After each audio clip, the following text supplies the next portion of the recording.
Sa selebrasyon ng National Elderly Filipino Week mula October 1 hanggang 7, binigyang pugay ng mga ahensyang bumubuo sa Regional Interagency Committee on Senior Citizens ang sektor dahil sa kanilang mahalagang kontribusyon sa pag-unlad ng bansa. Naging makabuluhan para sa mga senior citizens ang kanilang paglahok sa learning session ng mga programa at serbisyo ng mga ahensya at mga batas na nagpoprotekta sa kanilang mga karapatan.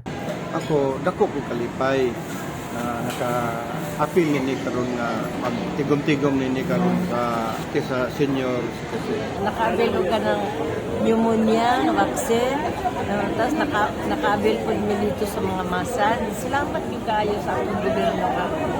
Personally thank PRCS for this information. Also the PhilHealth at DSWD for this information.